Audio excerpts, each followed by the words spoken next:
За, та хэд маань сайхан надцгаасан уу? Энэ халуун зуны өдрүүдийг нэгэн шинэхэн кино тайлбараараа үргэлжлүүлцгээе. Өнөөдөр та бүхэндээ Jumanji ширэнгэнт тавтай морил гэх адал явдалд маш сонирхолтой инээдмийн киног ярьж өгөхөөр бэлэн болсон байна. 100 хөдөө гадаа явахдаа дата дуусна гэж огт санаа зовох хэрэггүй боллоо.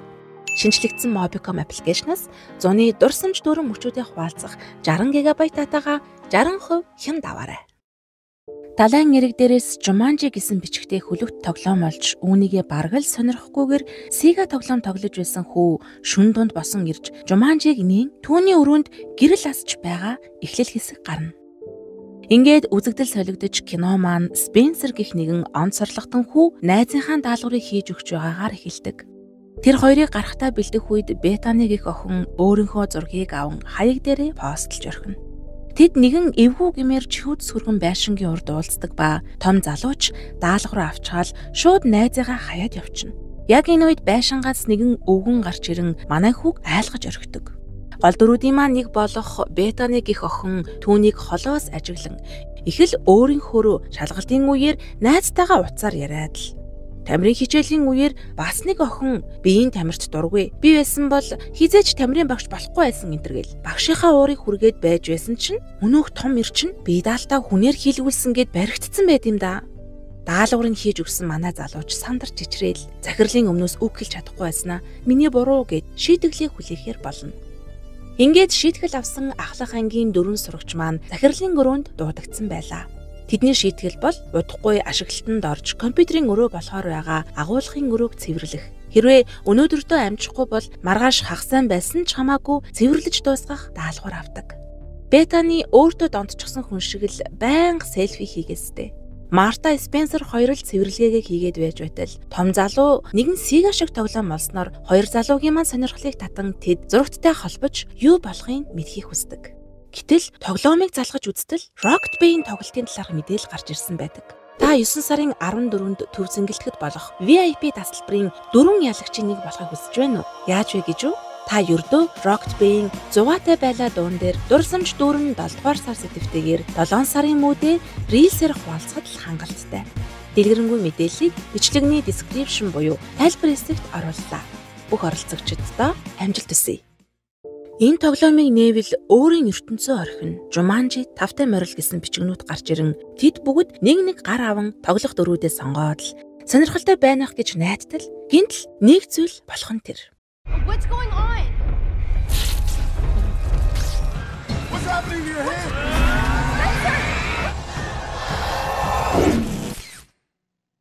Үл мэдэгдэх ширэнгэн ойд манай дөрвөн маань бүгд өөр өөрсдийн сонгосон баатрийнхаа дүр дорон арай гэж бие биенээ танин яг юу болоод байгаатайгаа эвлэрч чадан зөрчилдөнө.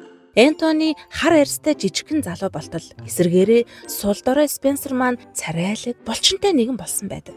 Bethany өөрийгөө намхан бүдүүн ир болсноо харан тэд гаран дээр нь 3 зураас байгааг анзаарна.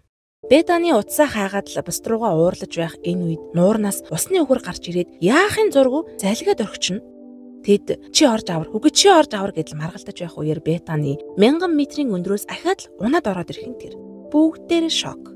Юу басныг асуугаад маргаад байж байтал ахаад л нөгөө усны үхэр чинь бүр хоёр талаас нь бүчиж аваад л манай дөрөв зүхтаж байсан чинь гинтл доктор Брэнстон гэж хашгирсан нэг хүн машинтай гарч ирээд тэднийг суулгаад авч явна. Тэрний ярьж байгаагаар бол энэ 4 хүнийг бүгд л маш их хүлээж байсан. Jumanji харагдаж тусламж хэрэгтэй болсон талаар хэлдэг.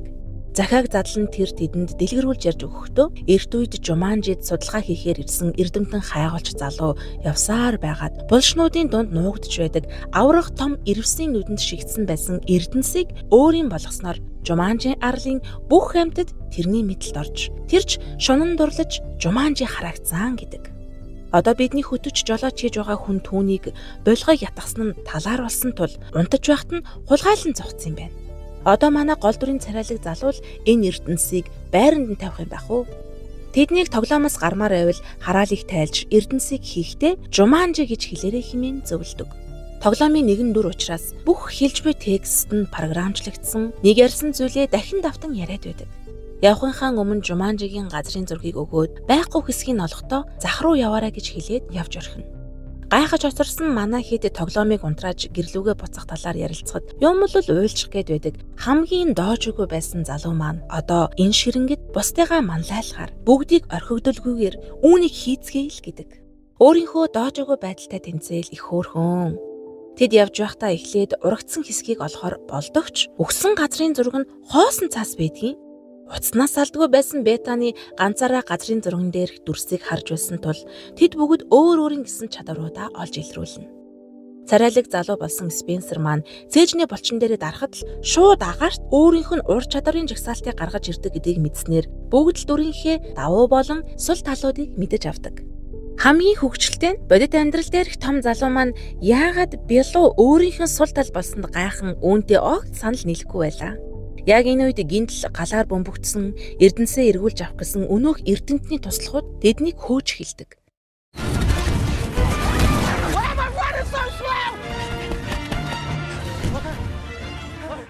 Яг тулсан газар манай үзэсгэлэнт бүсгүй болох Марта өөрийн ганц эмэгтэй найз болох Бетаныгаа аварч үнэхээр их хүчтэй тулалдаанч нэгэн гэдгээ мэдэж авдаг. Булчинлаг залуу Энтони хоёр зугтах үедээ цүнхэндөх бумерангаар тэднийг устган булчинлаг залуу маань мотоциклноос ч хурдан гэдгээ батлана.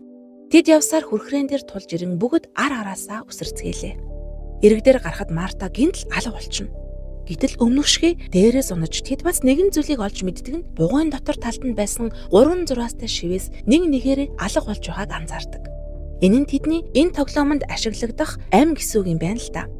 Хэрв бүх зураас дуусвал тэд эндээ өөхөх болно. Гэсэн ч манай залуус бууж өгөлгүйгээр заавал тоглоомд ялах болно гэж аяллаа цааш үргэлжлүүлнэ. Кино маань их хөгжилтэй, өөрөөсөө шаал эсрэг эрэхтэй, тарган, цариамуутын дүрд хувирсан Бетаны маань өдөржин бие зас чадалгүй твчсэн бөгөөд анх удаа эрэхтэй болсон учраас хэрхэн бие засахыг хар залуугаар маань заалгадаг.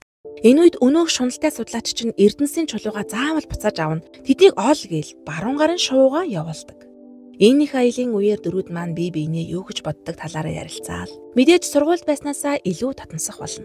Нөгөө хоёр ч гэсэндээ бие даалтаас болж үүссэн асуудлаа яриад бага зэрэг маргалдаж ахиж найзлахгүй өнтер гэж агаад том биетэй булчинтай болсон залуу маань зодтолдож үзхийг санал болгодогч хар арьстай жижиг залуу би чамаас айхгүй байна гэдэл хавцал руу түлхэж унхаагаад нэг амин байхгүй болгочдгийг.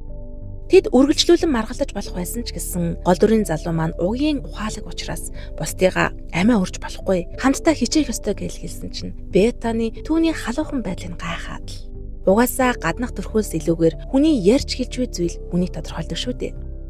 Тэд явсаар учиргүй хүн шавсан тосгоны зах дээр ирцгэн. Тэгтэл өлссөн хүмүүс зарж байсан амтд талах талахч гэжтэй Беллу гэдснэр нөгөө 3 амтайгаа үлдэж чадсан хар залуу маань нэг амиа алдаж орхино. Тэгсэн ашгууныг хийнт өгөхөөр Аладдины баг насчиг төрхтэй хүү гарч ирснээ бас л тэднийг харсандаа баярлаж байна гэдгээ давтан хэлээд байдаг. Тэд тэрнээс газрын зурганы тасархай хэсгийг хаана байгааг асуухаар дагаж явна. Тэр хүү нэгэн нууцлагдмал таксан дээр дагуулж ирснээ учир битүүлэг баахан зүйл ярьж хаад тэдэнд амжилт хүсээд явдаг.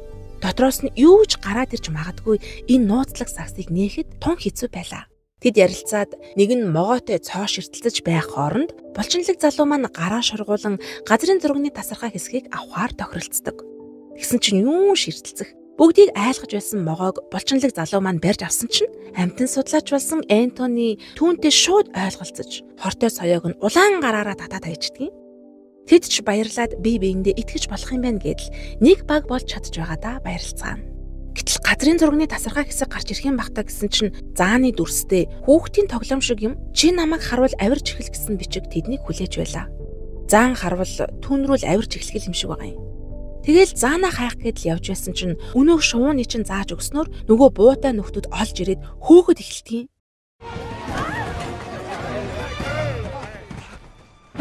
Barry, evade, block. Ингээд л юуны тулд ийм том булчинтай билээ дээ. Эхний цохилдоор л тэднийг унгаж байгаадаа баярлсан залуу маань улам урамшин найзуудыгаа аюулаас аварсаар. Ингээд л яаж байсан чинь өнөөх шунлын туламч нь эрдэнсээ авъя гэл өөрөө гараад ирнэ. Яг энэ үед ахаад нэг хинт болсон дүр гарч ирээд тэднийг дагуулan газар дор оруулж нуугдуулж чаддаг. Бас л тэднийг харсандаа баяртай байгаагаа хэлээл улмал тэднийг аимшигт адал явдал хүлээсээр л. Watch your step in here.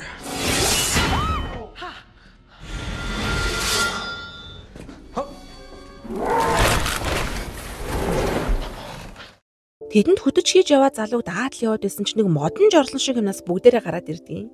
Үнэн нь сонирхолтой байгааз. Энэ ууртай залуу бас их сэжин. Туслах нь тэднийг барьж чадлагүй алдсандаа уучлаарай гэд байхад ч л алчдгийн да. Алекс гэх хин залуу Жуманжи ойд яг тэдэн шиг гацсан. Ганцхан амьтаа үлдсэн ба хэдэн сараар энд байгаа талаараа хэлдэг. Тэд ярилцсаар өнөөх захаас хайх өстой тасархаа үлдэгдэл хэсэг нь Алекс болохыг мэдээд түүний үлдсэн амиа алдхаас айж байгаа айдсыг хамтдаа даван туулах болно хэмээн багтаа шинэ гишүүнтэй болж байгаа да бүгд баярлана.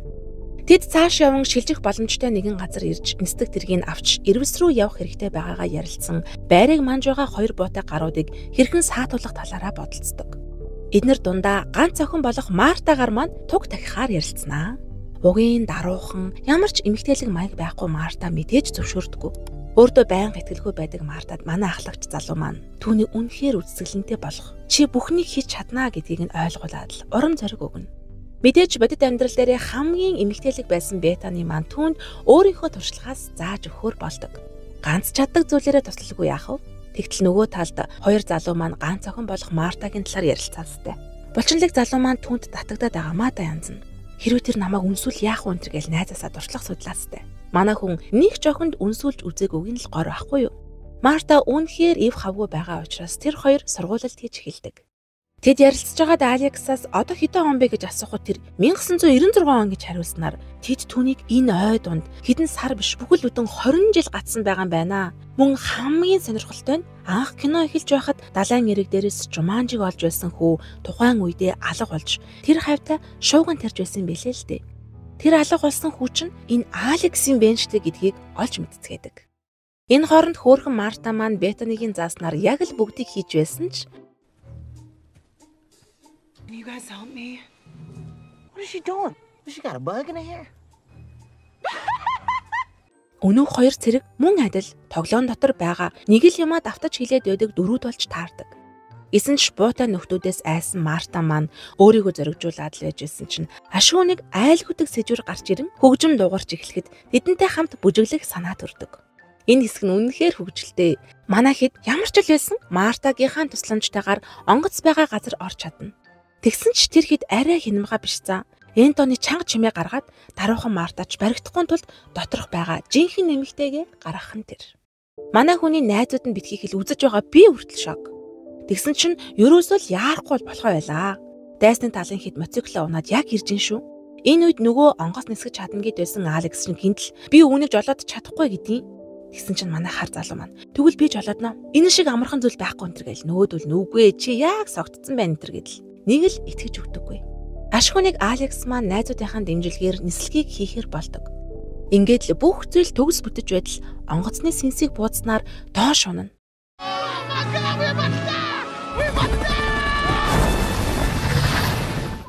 Дайран дээр давс гэж бас юу вэ? Дээшээ гарч сэнсийг засах хэрэгтэй байгаагаа хэлтэл Спенсер маань засахаар болдог. Яваач мэдгүй байж бас л өөрийгөө зоригжуулсаар. Үргэлжлүүлэн нисэх замгүй болсон араас хэрснүүд хөөж байгаа гэдэл маш хэцүү нөхцөлд том залуу маань сэнсийг холбож чадлаа. Гэтэл яасан гэж хар арьс жижиг залуу маань цүнхнээсээ эрдэнсийг доош унгааж орхино. Тэд эргээд л эрдэнсээ авахар очтол нөгөө хэрснүүд эрдэнсийг тойроод эргэлдээд ээж байдгийн нэг л хамгаалаад байгаа юм шиг. Ингээд л бодож Спенсер маань хар найзаараа туг тахихаар шийдэж өөрөө ч мдээгүй байхад нь онгоцноос түлхэж орхино. Ингээд л эрдэнсээ авсан ч найзаа алдчихлаа даа гэсэн чинь хоёр ам үлдсэн тул тэнгэрээс бууж ирэн түүнийг барьж авснаар тэд тайвшрах шиг. Бүгд баярлж хөөрөөд Алекс ч 20 жилийн турш энэ үеийг л давах гэж хүлээсэн энэ төр гэл ярьж байх үед хүзүүн дээр нэг амтан ирээ суусан чинь шууд унаад өгдیں۔ Ганц үлдсэн амин бүдэрээд л үнэхээр амар. Анхны тусламж яаж үзүүлдгийг заалгаж аваад л Бетаны маань Алекс тусалж байтал өөрийнхөө амийг түүнд өгч байгаагаа мэдсэн ч би биш Алексийг л хараасаа гэж хүсэж байна гэдэл бяцхан Бетаны маань мөн үү гэмээр. Тэр түүнийг сонирхож байгаа болоод явчлаа шүү. Бүхэл бүтэн амиа өгч байхад бараг дурлахаар хэрэг биш гэж үү. Энэ үеэр бас Марта, Спенсер хоёр маань ашгууныг уучраа олж байх шиг. Том залуу маань би хотол хэлэхгүй л ахиж зорих хүрэхгүй баха. Би чам 7 дугаар ангиас хойш сайн байсан гэдэл урсгаж өгнө. Тэгсэн чинь Марта бас түүнд анханасаа сайн байсан байвал яах вэ? Ингээл залуус маань зорсон газраа ирэхин тэр. Нөгөө нэг ядаргаатай шууч нь бас мэдчихнэ.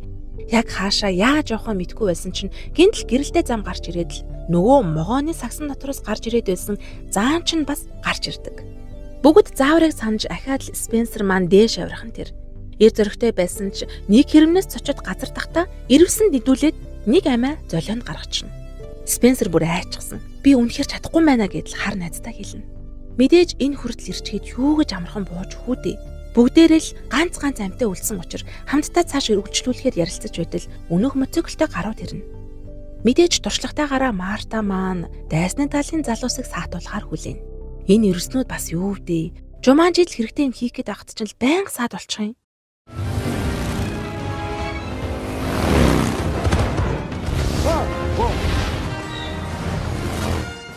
Бас нэг заан гарч ирээд л энэ үед амтан судлаач Энтони түүнтэй хил амаа ололцсон тэр. Ингэж нэг юм цугалтал Бетани барьцаанд орсон байлаа. Бүгд яахаа мэдэхгүй байх хооронд ашгүй заан унсан хар найз маань ирж нөгөөхтөө тэмцэлдэж байгаад Эрдэнсийг ахаад л унааж орхино.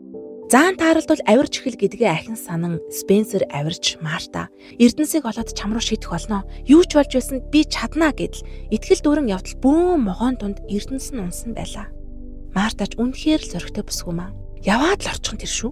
Энэ үед өнөөх шунлын туламж нь гарч ирснээр тоглоом дууссан энтергээл сүрдүүлээл. Мартач могоод хатгуулаад Эрдэнсээ тэрэн ахин тэнгэрээс бууж ирнэ. Буух үед нь Спенсер яг тосч аваад бүр кино. Ямар ч тач ирвсийн нүдэнд Эрдэнсийг буцаан хийж чадлаа. Тэгсэн чи арайч дээ. Юу ч өөрчлөгддөг юм да. Ашгүй нэг нь нэрийг хэлэх ёстойгоо санаж бүгдээрээ нэрийг хэлцгээе.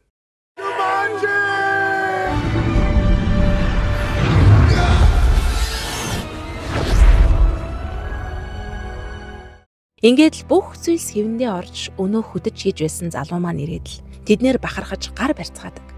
Ингээд л тэдний гараас нь атган бүгдийн нэг нэгээр нь Жуманжигаас явуулхан тэр. Тэд ашгүй энгийн ертөнцөдөө ирсэн ч Алекс буцаж ирээгүй байлаа. Хайж яваад гэрт нь очисон чинь ашгүй манай дөрвийг таньж байна. Бүр 2 хүүхэдтэй болцсон охиндоо өөрийнх нь амийг аварсан Бетанигийн нэрийг өгсөн байдгийн. Ингээд л бүх зүйл бидний хүснээр төгсөж өнөөх Жуманжи чинь ахиж дуурайд байхаар нь тэд хагалж хайснаар кино маань дуусж байна. Бид өнөөдрийн киноноос мэдээж маш олон сургамжтай зүйлс мэдэж авсан гэдэгт тань итгэлтэй байна. Тэрнээс гадна хамтдаа маш гоё адал явдлаар аялсан бүх үзэгчидтэй баярлалаа. Дараагийн киногоор уулзлаа. Түр бака.